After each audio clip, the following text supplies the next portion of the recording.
स्वागत है दोस्तों आपका अपने YouTube channel Eklavya study point में। मेरा नाम है सतेंद्र प्रताप और आज हम इस वीडियो में पढ़ेंगे चैप्टर नंबर 3 एंड उसका है ये पार्ट 2। आपको पता होगा पार्ट 1 हमने कल बनाया था, अगर नहीं देखा है तो आप पहले उसे देखें। उसके बाद हम शुरू करते हैं आज पार्ट 2। इम्पोर्टेंट क्वेश्चन देखो दोस्तों, एक एक टॉपिक वाइज ले चल रहे हैं हम आपको। क्या माताएं महत्वपूर्ण थी? इस हेडिंग पे हमने छोड़ दिया था कल, तो आज यहाँ से कंटिन्यू करते हैं। क्या माताएं महत्वपूर्ण थी, मेरा क्वेश्चन है आपसे, ठीक है, क्वेश्चन मार्क। तो सातवाहन जो राजा होते थे, सातवाहन राजाओं में हमने पढ़ा था कि उनके जो नाम होते थे वो प्रारंभ में कैसे होते थे, माताओं के नाम से होते थे। यानी कि हमने ये भी पढ़ा था कि वो सातवाहन राजाओं में जो स्त्रियां होती थी वो विवाह के बाद पति का गोत्र लगाने की जगह पिता के गोत्र को ही मानती थी। तो इससे ही एक चीज़ पता लगती है हमें कि जरूर सातवाहन राजाओं में माताएं महत्वपूर्ण थी। ठीक है, आगे चलते हैं। अब बात करते हैं सामाजिक विषमता, वर्ण व्यवस्था। आपको पता होगा हमारा जो समाज था वो वर्ण व्यवस्था में बटा हुआ था। यानी कि जो ब्राह्मणों के द्वारा बनाई गई वर्ण व्यवस्था थी उसमें 4 वर्ण थे। एक पहला वर्ण जो सबसे ऊपर था वो ब्राह्मण था, दूसरा क्षत्रिय था, तीसरा वैश्य था और चौथा जो था वो शूद्र था। तो ये जो 4 वर्ण व्यवस्था बनाई गई थी, अब इसके अकॉर्डिंग क्या था, समाज में ऊंचा और नीचा दर्जा मिला हुआ था। ब्राह्मण जो होते थे वो सबसे ऊपर होते थे, शूद्र जो होते थे वो सबसे नीचे होते थे। तो ब्राह्मण जो लोग थे उन्होंने इसको दैवीय व्यवस्था बताया। दैवीय व्यवस्था का मतलब है उन्होंने ये कहा कि ये तो भगवान की देन है, ये वर्ण व्यवस्था भगवान से ही बनी है। अगर आप अपनी उसमें बुक में देखोगे तो एक बॉक्स बना हुआ है और उस बॉक्स में लिखा हुआ है, ब्राह्मणों का कहना ये था कि जो ब्रह्मा जी थे उनके मुख से इनका जन्म हुआ है ब्राह्मणों का, क्षत्रियों का उनकी भुजाओं से हुआ है, हाथों से, वैश्य का उनके पेट से और शूद्र का उनके पैरों से हुआ है, जंघाओं से। ठीक है, तो इस तरीके से उन्होंने क्या कर रखा था, ऐसी ऐसी कहानियां मनगढ़ंत बना रखी थी और उसी के अकॉर्डिंग ये वर्ण व्यवस्था को लागू करवाते थे और कहते थे ये दैवीय व्यवस्था है, यानी ये तो भगवान ने बनाया है, ईश्वर ने बनाई है। और इनके काम भी विभाजित थे। काम क्या थे दोस्तों, जैसे कि आप देख पा रहे हो अपनी स्क्रीन पे, ब्राह्मण लोग जो होते थे वो अध्ययन करते थे, पढ़ाई करना, वेदों की शिक्षा प्राप्त करना, वेदों की शिक्षा देना, और उनका काम होता था यज्ञ करना। यज्ञ करना इनका काम है मेन, दान लेना और दान देना इनका काम होता था। ये सारे काम ब्राह्मणों में थे। बात करें अगर हम सेकंड नंबर पे आते हैं क्षत्रियों पे, तो क्षत्रियों का काम होता था राज्य करना, यानी कि शासन चलाना। शासन चलाएगा तो भाई वो युद्ध भी लड़ेगा, यानी युद्ध लड़ना, अपनी प्रजा की सुरक्षा करना यानी लोगों की सुरक्षा करना, वेद पढ़ना, यज्ञ कराना, न्याय करना, दान दक्षिणा देना, ये सारे काम जो होते थे वो क्षत्रिय के होते थे। तीसरे नंबर पे आते हैं हम वैश्य। वैश्य जो थे वो खेती, पशुपालन, व्यापार ये तो करते ही थे। इसके अलावा दान देना, दान दक्षिणा देना, ये सारे काम भी वैश्य में आ जाते थे। थर्ड हो गया। चौथा देखो शूद्र, ये सबसे निचला स्तर था। इनको इनको क्या करना पड़ता था, ये जो तीनों ही स्तर हैं इन तीनों की सेवा करते थे, यानी तीनों वर्णों की सेवा करते थे ये चौथे यानी शूद्र लोग। तो इस तरीके से इन्होंने समाज को बांट रखा था, झूठी मनगढ़ंत कहानियां बता रखी थी, दैवीय व्यवस्था है, ये है वो है, और इस तरीके से अपने आप को तो ऊंचा दर्जा दे दिया, बाकी सबको मतलब इस तरीके से कर दिया। तो इसमें फायदा ब्राह्मणों का था। इन नियमों का पालन करवाने के लिए ब्राह्मणों ने 2-3 नीतियां अपनाई। कौन सी नीतियां अपनाई थी उन्होंने इन इन नियमों का यानी वर्ण व्यवस्था का पालन करने के लिए? पहला जो पॉइंट बनेगा वो ये है कि वर्ण व्यवस्था ईश्वरीय देन है। वो हमेशा ये बताते थे कि ये वर्ण व्यवस्था हमने नहीं बनाई, बल्कि ये तो ईश्वर ने बनाई है, भगवान ने बनाई है। दूसरा जो था वो ये था कि शासकों को प्रेरित करना कि वर्ण व्यवस्था लागू कराएं, कि जो राजा होते थे, राजा ब्राह्मणों की बात बहुत मानते थे क्योंकि ब्राह्मण को ऊंचा दर्जा था। तो राजाओं से ये हमेशा इनका ये कहना था कि तुम इस वर्ण व्यवस्था को लागू करवाओ समाज में, क्योंकि राजा करवा सकता था, राजा की बहुत चलती थी। तो इस तरीके से ये तीसरा जो पॉइंट था वो ये था कि जनता को यकीन दिलाना, विश्वास दिलाना कि उनकी जो प्रतिष्ठा है वो जन्म पे आधारित है। यानी कोई ब्राह्मण के घर में जन्मा है तो वो ऊंचे दर्जे का है, क्षत्रिय के घर में जन्मा है तो उससे नीचे, वैश्य के घर में जन्मा है तो और नीचे, और शूद्र के घर में जन्मा है तो बिल्कुल ही नीचे। यानी जन्म पे आधारित थी प्रतिष्ठा। आगे देखो जाति। ये जो 4 वर्ण व्यवस्था थी, कुछ लोग ऐसे थे जो इन वर्ण व्यवस्थाओं में समाहित नहीं थे, वो अलग थे, तो उनको क्या किया गया, जाति में डाल दिया गया। यानी कि वर्ण जहाँ पे केवल 4 थे, वहाँ पे जातियों की संख्या बहुत सारी थी, कई सारी जातियां होती थी दोस्तों वहाँ पे। ठीक है, जिन्हें वर्ण व्यवस्था में समाहित नहीं किया उन्हें जातियों में डाल दिया गया। एग्जाम्पल की बात करें तो निषाद लोग जो होते थे, निषाद लोग वो होते थे जो जंगल में रहते थे, जंगल में रहते थे, जो कंदमूल खाते थे, शिकार करते थे, जिनको हम जंगली भी कह सकते हैं। ठीक है, निषाद लोग आदिवासी टाइप के ये होते थे, ये निषाद थे, इनको वर्ण व्यवस्था में नहीं डाला था, तो बाद में जाति बना दी गई। स्वर्णकार जिसको बोलते हैं सुनार, तो दोस्तों ये जो सुनार है सोने से रिलेटेड काम होता था, आभूषण वगैरह बनाना बेचना, तो इनको भी अलग रखा गया। जातियां जो थे वो कर्म के अनुसार बनती थी। जैसे मान लो कोई मिट्टी के बर्तन बनाता है तो उसकी जाति हो गई कुम्हार। अब कुम्हार के घर में जो जन्म लेगा बच्चा वो कुम्हार ही रहेगा, वो वही काम करेगा, वो उसका बेटा जो होगा वो भी कुम्हार ही रहेगा। इस तरीके से चलता आया काम, चलते चलते चलते चलते वो एक जाति के रूप में बन गई। यानी अब सीधा जाति से पहचानने लगे कि तुम्हारी कौन सी जाति है, तो वो बोलते भाई मैं कुम्हार हूँ। फिर बोलते तुम्हारी कौन सी जाति है, वो बोलता मैं सुनार हूँ। कोई लोहे का काम करता है, लोहार। इस तरीके से बाद में क्या हुआ, ये जातियों में ही कन्वर्ट हो गया धीरे धीरे। कुछ लोग क्या आते थे, कुछ लोग दूसरी जीविका भी अपना लेते थे। हालांकि जीविका दूसरी अपनाई नहीं जाती थी, लेकिन कुछ लोगों ने क्या करा, दूसरी जीविका अपना ली। अब देखो चारों वर्णों के परे एकीकरण, यानी एक ऐसे लोगों के बारे में हम बात करेंगे जो चारों वर्णों से परे थे, जिनको कोई मतलब नहीं था इन ब्राह्मणों के, उन्हें कोई मतलब नहीं था ब्राह्मणों की बनाई गई वर्ण व्यवस्था से। ऐसा वर्ग भी समाज में था जो चारों वर्णों से परे था। बात करें अगर हम एग्जाम्पल में फर्स्ट देता हूं तो जंगल में रहने वाले निषाद जो कंदमूल खाते थे, शिकार करते थे, इस तरीके से जीवन व्यतीत करते थे। एकलव्य जो था वो भी इन्हीं जाति में से संबंधित था। ठीक है, एकलव्य जो था वो इसी से रिलेटेड था। ब्राह्मण इनको असभ्य मानते थे, ब्राह्मण इनको नीच मानते थे, ब्राह्मण इनको विचित्र समझते थे। और दूसरी बात करें अगर हम एग्जाम्पल नंबर 2 की, तो यायावार पशुपालक, यायावार पशुपालक को भी ऐसा माना जाता था। पशुपालक ये जो पशुओं को पालते थे। यायावार शब्द का मतलब होता है खाना बदोश, खाना बदोश, या फिर हम इसको बोल सकते हैं घुमक्कड़, फक्कड़ बोलते हैं ना, घुमक्कड़। यानी ऐसे लोग जो मतलब किसी एक जगह पर परमानेंट बसकर नहीं रहते, वो इधर से उधर उधर से उधर घूमते रहते हैं, बंजारे टाइप के। ठीक है, तो यायावार था ये। यायावार पशुपालक जो थे एक जगह पे कभी रहते नहीं थे, कभी कहीं कभी कहीं, इनको भी ऐसा ही माना गया, असभ्य माना गया ब्राह्मणों के द्वारा।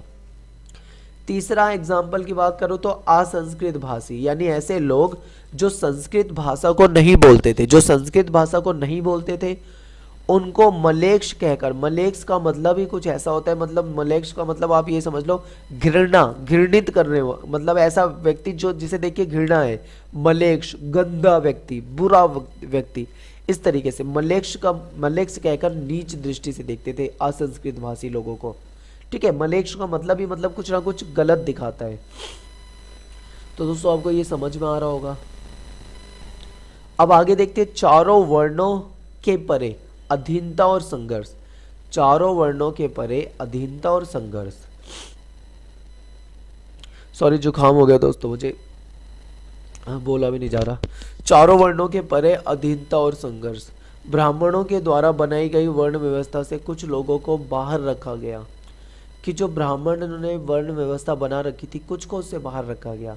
इन वर्गों को अस्पृश्य कह दिया गया। अस्पृश्य मतलब जो घृणा वाले हो, जिनको छुआ ना जा सके, जिनको छूने से भी मतलब पाप समझा जाता हो, अस्पृश्य।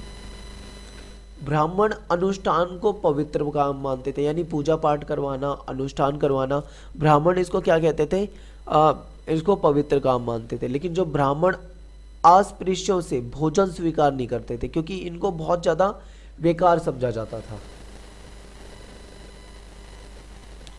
कुछ काम जो थे वो दूषित माने जाते थे। क्या करे जाते थे? दूषित माने जाते थे कुछ काम। जैसे कि कौन से काम है ये देखो आप, एक तो था ये शवों का अंतिम संस्कार करना, दूसरा था मृत जानवरों को छूना। ये जो काम थे दोस्तों ये बेकार माने जाते थे, ये करते थे चांडाल लोग। जो चांडाल लोग होते थे वो करते थे ये काम, यानी जो शव का अंतिम संस्कार करना है या मरे हुए जानवरों को छूना। तो इन लोगों को भी क्या माना जाता था? समाज में निम्न श्रेणी का माना जाता था, यानी निचले दर्जे का माना जाता था। चांडालों को छूना और उनको यहाँ तक कि देखना भी पाप समझते थे, यानी अगर चांडाल को छूने की तो बात बहुत दूर है, अगर रास्ते में चांडाल दिख भी गया ना तो मतलब अपने सिर को पीटने लगते थे ब्राह्मण। कहते थे मतलब पूरा उनका दिन खराब हो गया, सब कुछ खराब हो गया, घृणा ये वो, बहुत मतलब उस तरीके से देखते थे। मनुस्मृति जो है, मनुस्मृति में चांडालों के लिए कुछ काम बताए गए हैं कि उनके कर्तव्य क्या है। तो ये इंपॉर्टेंट है दोस्तों, मनुस्मृति में बताए गए चांडालों के कर्तव्य। साथ के साथ बताते जा रहा हूँ, याद रखना ऐसी चीज़ें पेपर में पूछ ले जाती हैं। इनको दोस्तों गांव के बाहर रहना पड़ता था, यानी गांव में सामान्य लोगों के साथ नहीं रह सकते ये। फेंके हुए बर्तनों का इस्तेमाल करते थे ये, और रात में गांव नगरों में चलने की इनको मनाही थी, यानी इजाज़त नहीं थी रात में गांव में नगरों में चलने की। मृत लोगों के कपड़े पहनना, मरे हुए लोगों के कपड़े पहनते थे ये, मरे हुए लोगों के आभूषण पहनते थे। अस्पृश्यों को सड़क पर चलते हुए करताल बजाना पड़ता था। क्या करना पड़ता था? करताल बजाकर चलते थे ये, ताकि दूसरे जो व्यक्ति है, ब्राह्मण वगैरह अन्य व्यक्ति, वो उसकी आवाज़ सुन ले और सुनकर ही इनको देखने से बच जाए। ठीक है, क्योंकि इनको देखना भी पाप समझते थे, बहुत बेकार समझते थे, उस हिसाब से ये सब था। ठीक है, तो दोस्तों मैंने पढ़ के आपको समझा तो दिया है, पर यहाँ पे एक थोड़ी सी मिस्टेक ये हुई है कि ये जो पेज अब मैं पढ़ने जा रहा हूँ ये 2nd नंबर का पेज था। ठीक है, इसको मुझे पहले रखना था पर ये गलती से 4th नंबर पे आ गया, पर कोई दिक्कत नहीं होगी उससे आपको। आप बस टॉपिक को समझ लो, वो अपने आप ही क्लियर हो जाएगा, बिल्कुल अच्छे से क्लियर हो जाएगा, कुछ भी नहीं, बस आगे पीछे पढ़ा है, थोड़ा सा इतना ही फर्क हुआ है। ठीक है, तो चलो इसे भी पढ़ लेते हैं। बहुत ईजी टॉपिक है, बहुत ज़्यादा आसान टॉपिक है। टॉपिक दोस्तों ये है कि क्या हमेशा क्षत्रिय ही राजा होते थे? जो राजा लोग होते हैं क्या हमेशा क्षत्रिय ही होते थे? क्योंकि भाई ब्राह्मण के जो ग्रंथ थे आपको पता होगा कि ब्राह्मणीय धर्मशास्त्रों के अनुसार क्लियर बात लिखी हुई थी, उसमें तो ये लिखा था कि क्षत्रिय ही राजा होंगे। तो क्या ऐसा होता था? तो हमारा जवाब होगा नहीं, हमेशा क्षत्रिय ही राजा नहीं होते थे। ठीक है, ध्यान रखना, इतिहास में कई ऐसे राजा हुए हैं जो कि क्षत्रिय नहीं थे। अब मैं एग्जाम्पल की बात करूं तो यहाँ पे हमारा एग्जाम्पल फर्स्ट है मौर्य वंश। आपको पता होगा चंद्रगुप्त मौर्य ने मौर्य साम्राज्य की स्थापना करी थी, घनानंद की हत्या करके, घनानंद को मारकर, घनानंद को हराकर। तो चंद्रगुप्त मौर्य जो थे ये मयूर पालने, अगर आपने इसका फर्स्ट पार्ट 2nd पार्ट में जो मैंने स्टोरी सुनाई थी आपको, अगर आपको याद हो तो चंद्रगुप्त मौर्य जो थे वो मयूर पालने वाले एक व्यक्ति के पुत्र थे। यानी कि ऐसा माना जाता था कि ये जो थे ये मतलब जो बौद्ध ग्रंथ है ना, बौद्ध ग्रंथ, वो तो इसको कहते हैं कि ये क्षत्रिय थे। बौद्ध ग्रंथ के अनुसार तो ये क्षत्रिय है, लेकिन जो ब्राह्मण थे वो बिल्कुल भी नहीं मानते थे। वो बोलते थे ये नीच कुल के हैं, यानी निम्न जाति के हैं और ये क्षत्रिय नहीं है। तो ब्राह्मणों का मानना ऐसा था। तो विवाद है इस बात पर, कुछ लोग कहते हैं ये क्षत्रिय थे तो कुछ कहते हैं क्षत्रिय नहीं थे। तो मेनली जो बात मानी गई है वो यही मानी जाती है कि ये क्षत्रिय नहीं थे। आगे चलते हैं। शुंग और कण्व, ये जो शुंग और कण्व की बात कर रहे हैं हम, ये ब्राह्मण थे और फिर भी राजा बने, जबकि भाई धर्मशास्त्र में तो ये लिखा हुआ है कि क्षत्रिय ही राजा बनेंगे। परंतु यहाँ पे क्या हुआ? यहाँ पे तो क्लियर भाई ये है कि भाई जो चंद्रगुप्त मौर्य थे वो भी राजा बने, जबकि वो क्षत्रिय नहीं थे। शुंग और कण्व ये तो ब्राह्मण थे, फिर भी ये राजा बने। तो इसका मतलब क्या है कि ऐसा नहीं था। फिर शक जो होते हैं, शक जो मध्य एशिया से आए हुए लोग थे, ये भी क्षत्रिय नहीं थे, परंतु इन्होंने भी राज करा था। राजा कोई भी बन सकता था, बस उसके लिए जरूरी ये नहीं है कि वो क्षत्रिय कुल में जन्मा हो, कोई इससे मतलब नहीं है। बस अगर उसके पास ताकत है और समर्थन है तो वो इम्पोर्टेंट था। क्योंकि देखो कोई व्यक्ति अगर राजा को मार दे तो वो भी राजा बन सकता था, यानी कि उसके पास ताकत होनी चाहिए। तो शक राजा की बात करें, रुद्र दमन, तो ये बहुत प्रसिद्ध है, इन्होंने सुदर्शन सरोवर का निर्माण करवाया था। तो 1 नंबर का क्वेश्चन इंपॉर्टेंट है, आप इसको याद रखना कि राजा रुद्रदमन ने सुदर्शन सरोवर का ये जो झील थी इसका निर्माण करवाया था। सातवाहन राजा गौतमीपुत्र श्री सतकर्णी, ये जो थे ये खुद को उच्च कुल का ब्राह्मण बताते थे, जबकि क्या है धर्मशास्त्र में तो ये लिखा है कि सिर्फ और सिर्फ क्षत्रिय राजा बनेंगे, परंतु ये तो ब्राह्मण बताते हैं अपने आप को, फिर भी ये राजा बने। और ये कहते थे ये क्षत्रियों के गर्व का हनन करने वाले हैं, यानी क्षत्रियों को नुकसान पहुंचाने वाले हैं, उनको मतलब उनसे ऊपर हैं, कुछ इस तरीके से अपने आप को बताते थे। अब आते हैं हम वर्ण व्यवस्था का उल्लंघन। सातवाहन खुद को ब्राह्मण बताते थे, यानी वर्ण व्यवस्था का उल्लंघन भी हुआ है दोस्तों, ये याद रखना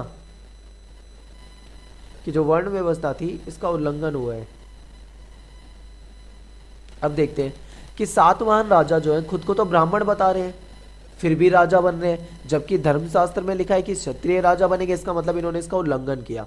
समझ में आया? बिल्कुल ठीक है। आगे देखो, जबकि राजा क्षत्रिय ही होगा लेकिन फिर भी ये ब्राह्मण होकर भी राजा बने। इसके बाद क्या था कि धर्मशास्त्र में ये भी लिखा था कि गोत्र के बाहर विवाह किया जाता है, यानी शादी जो की जाती है वो गोत्र के बाहर की जाती है, परंतु इन्होंने क्या करा, इन्होंने गोत्र में ही विवाह कर लिया, जबकि ये भी गलत बात थी। तो दोस्तों यहाँ से हमारा जो था चैप्टर कंप्लीट सॉरी दूसरा पार्ट जो है वो कंप्लीट हो गया है, सेकंड पार्ट। एंड इसके बाद थर्ड पार्ट में कोशिश करेंगे चैप्टर कंप्लीट हो जाता है तो ठीक है, वरना 3 से 4 पार्ट में चैप्टर कंप्लीट हो जाएगा।